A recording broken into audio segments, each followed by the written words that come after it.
welcome back to the channel. Today I'm doing a video that I believe is going to help out a lot of people. I know a lot of people at the moment are getting into fitness, a lot of people that have never really dabbled in exercising and nutrition before, and I've had a lot of messages in my inbox asking me about how to go about working a calorie goal out for your specific fitness goals.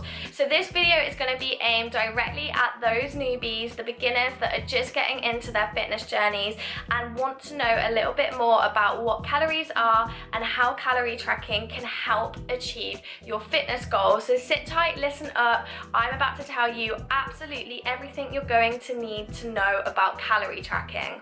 I'm going to be directing this video specifically at fat loss. We are coming into summer now and fat loss seems to be a very popular fitness goal to have at the moment. So I'm going to keep this directly aimed at fat loss. However, once you know how to calorie track efficiently, you will be able to apply this tool specifically to any fitness goal you may have in the future. I have been tracking my calories from the minute I stepped into a gym. It has been such a crucial tool for me in order to get to where I am today with my fitness journey. Tracking calories really doesn't have to be restrictive. In fact, in my opinion, if you know how to effectively track calories, you can make dieting so much more flexible. It is really important when you're looking to lose body fat that you know how many calories you are eating. In order to lose body fat, you have to be eating less calories than you burn. It really is as simple as that. This is why tracking calories is so important. If you are not tracking your calorie intake, then you will never know if you are eating less calories than you are burning. So this video, I'm going to talk about how to work out what your calorie intake is specific to your goals. I'm going to talk a little bit about macro tracking as well, and I'm going to talk about how you can control your portion size and track your calories using a food tracking app. Okay, so first off, we need to know what are calories. Calories are the measure of energy content of food and beverages.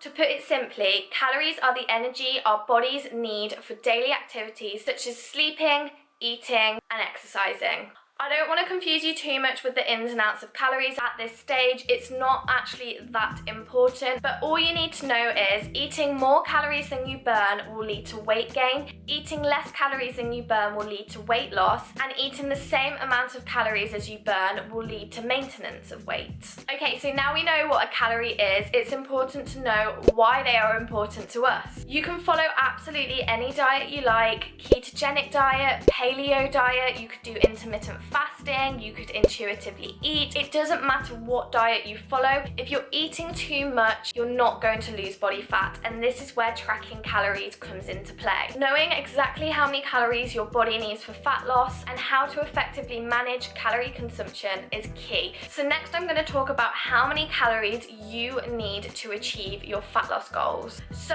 there's quite a few factors that determine how many calories you are going to need. These factors include age, gender, height, weight, and activity levels as well. No two people need the same amount of calories for the same fitness goal, so don't copy anyone else's calories. Nothing grinds my gears more than when people ask me what my calorie intake is so they can copy the same intake. It doesn't work like that. We are all completely different. This is also why generic programs that you can buy online for about £2.50 do not work, because they are generic. They are not tailored to you and your goals, so don't waste your money on these plans. You need to go away and calculate the calories for you. So what I would recommend first is going away and calculating your maintenance calories. So the maintenance calories are the calories that your body needs to maintain its current weight.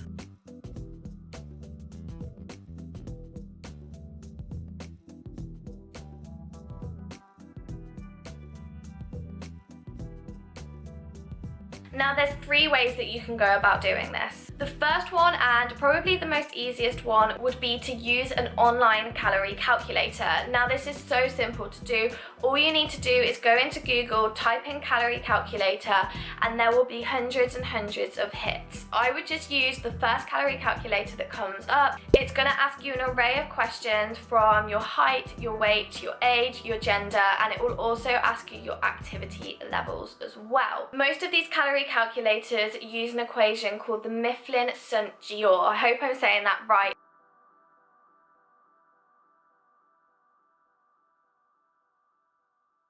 You can use this equation to work out your calorie intake, but if you want a quicker and easier method, then I would just use an online calorie calculator.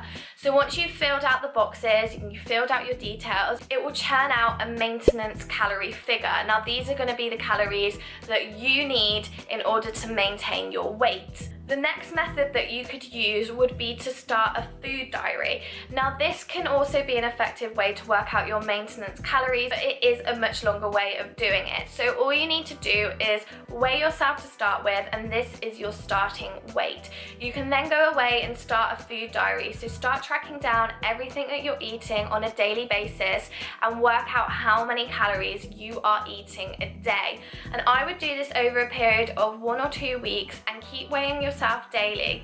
If you find that your weight is staying the same, then you know you're eating at a maintenance level. If your weight starts to go upwards, then you know that you're eating over your maintenance calories. And if your weight starts dropping, then you know that you're eating under your maintenance calories. So that's another way of working it out. Again, it's a little bit long-winded, but this might suit you better. As a beginner, you guys don't need to worry too much about getting your calories bang on. This is just a starting point, and you'll be able to have a little play around with these calories as you grow experience. So once you've worked out your maintenance calories, you can go about creating a calorie deficit. If you haven't already guessed, a calorie deficit is where you eat under your maintenance calories, and this calorie deficit is going to be crucial for you in order to achieve your fat loss goals. So this bit is really, really important, so take note.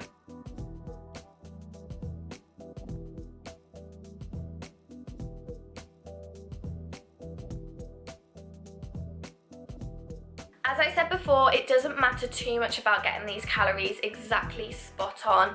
Because you're a beginner, you're going to see results regardless of whether your calories are slightly off. As a starting point, I would recommend taking your maintenance calories and lowering them about 20%.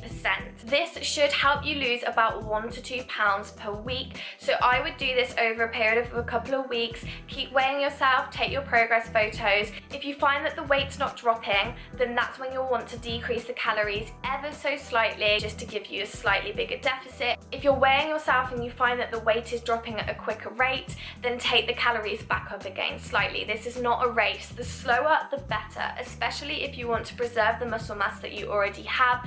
You want to keep your calories as high as possible while still losing body fat at the same time. Okay, so now you've worked out your calorie intake, you want to work out your macros. Now, macro is probably a word that you've heard if you've been on Instagram for 1 second. Macro basically stands for macronutrient, and when I say macronutrient, these are going to be your fats, your carbs, and your proteins, and these are what make up your food. I've spoken a lot about calorie tracking in this video, but macro tracking is also important, and it's also really important to understand macros. Our body requires all 3 macros to run effectively. It is so important that we have fats, carbs, and proteins into our diet. If we take away a whole macronutrient group, it could lead to deficiencies. So when you see these bullshit fad diets online that promote taking out a certain macronutrient group, for example, fats and carbs, this is rubbish. Do not do it. Our bodies need a balanced diet, and actually taking out one of these macronutrient groups can lead to all sorts of health issues and deficiencies, and it can actually work against you when it comes to fat loss. So keep in the carbs, keep in the fats, and keep in the proteins. So when it comes to how much of each macronutrient we need, this completely depends on you. We are all completely different and our bodies have different needs, so I can't sit and tell you an exact number, but I can definitely give you some guidance. Some people really thrive off a higher carb diet. Some people thrive off a higher fat diet. I'm personally somebody that thrives off a higher fat diet, so when I'm dieting, I will always bring my carbs down a notch and increase my fat intake. This is something that you're gonna have to go away, play around with. You've got your calorie intake and you can basically have a play around with how you put that calorie intake together. And you can do this by just checking how your body responds. You might find that you lose body fat at a quicker rate when your fats are a little bit higher, so you can include lots of oily fish, avocado, egg yolk, nuts, all that good stuff into your diet. Or you might be someone that doesn't see much progress with a higher fat intake, so you might want to take these down and include more carbs into your diet. As I said, at this stage, it's not going to matter too much about getting those macros bang on. If you're a beginner and you are eating in a calorie deficit, it doesn't matter too much about what those macros are, but they're always good to know about and to take into account for further down the line. The one macro that I would recommend paying close attention to is your protein intake. We all know just how important protein intake really is, and I'm telling you, it is important. So keep a close eye on your protein intake.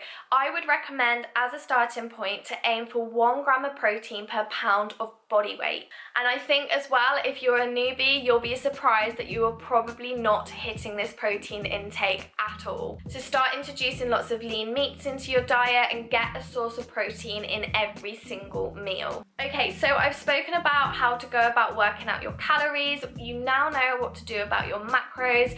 Next is how you're going to go about tracking these calories. So the most effective way of tracking your calories is probably going to be to download a calorie tracking app. Now there are hundreds of these out there, but I would recommend MyFitnessPal. It is the most popular tracking app out there, and for me personally, I found that it is being the most effective. So I'm just going to talk you through step by step what you're going to need to do when you download the app. And you basically want to go and put in your calorie goal that you have just worked out. All you need to do is go into settings, you press goals, and then you go to your calories and macronutrients, and you can edit the calorie goal in there, and you can also change your macro split up a bit. So this works quite well when you want to have a little play around with your macro split.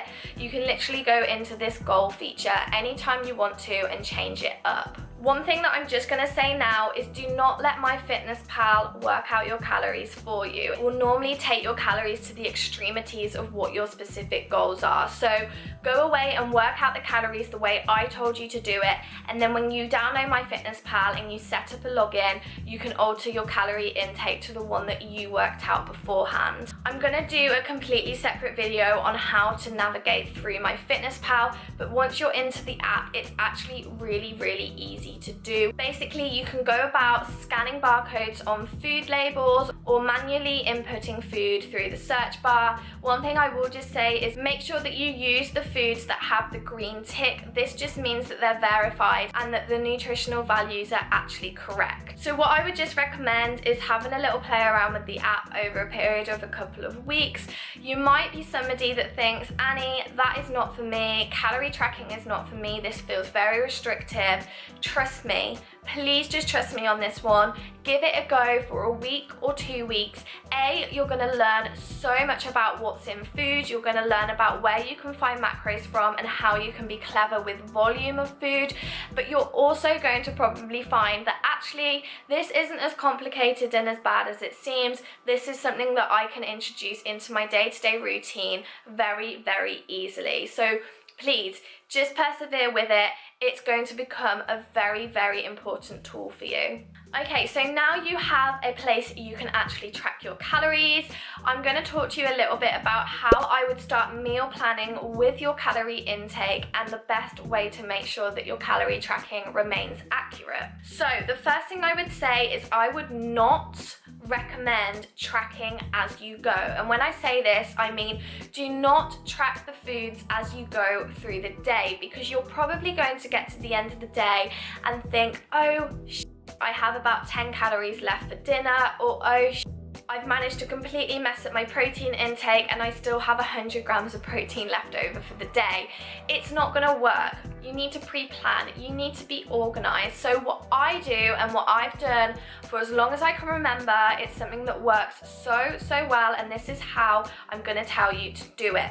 Sit down on a Sunday evening, sit down with your MyFitnessPal app, you have your calorie goal in the app, and all you're gonna do is start putting foods and meals into your food diary and make sure the calories all add up correctly. This is gonna be your meal plan for the week. I would recommend eating the same meals every single day for that week, and then after that week, you can change the meals up again. Not only is this gonna keep you organized, you're not gonna have to keep checking into MyFitnessPal, and you know that what you're eating through the day is going to fit your calorie and macro intake, but it keeps your food bill nice and cheap as well. That's how I would recommend pre-planning your meals. It's so easy. It takes me about 10 minutes, and it also doubles up as my food shopping list as well. So the next morning I go into the food shop and I have my list, and all I need to get is anything on that list, and I don't get any more, any less. By the end of the week, my cupboards are completely empty because I've only bought what was on that original list. It means you don't have snacks in the house that aren't on your meal plan,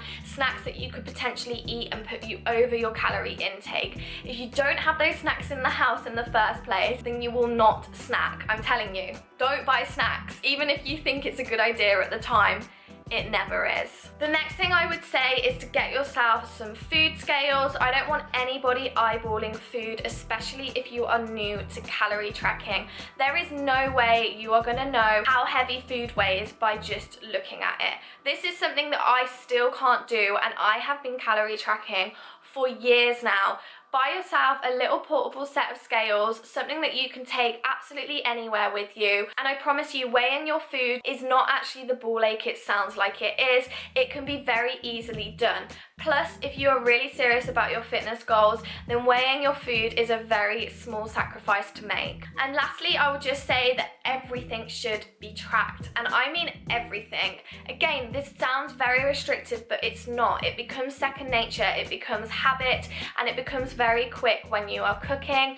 And when I say everything, I mean things like sauces, fruit and veg. I want you to track anything that you start nibbling on. If you go about your day to day and just start nibbling on a few bits here and there, it all adds up, and again, you could put yourself straight back into a calorie surplus without even realizing. Measure everything, don't be lazy, and you will see results. So I'm gonna wrap this video up. I wanted to keep it short and sweet, but I will be doing lots more videos about MyFitnessPal. I'll be doing a video about calories for weight gain, muscle gain. I'm gonna be doing loads. If you're still a little bit confused, if you have any questions about anything that I've spoken about in this video, pop a comment below or message me over on my Instagram account, which is annielucy.fitness. I also have a coaching account, which is annielucy.coaching.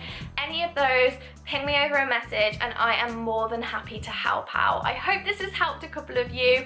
Keep smashing it. You've got this. Be patient, be consistent, work hard, and you're gonna see some really, really great results. I will see you guys soon.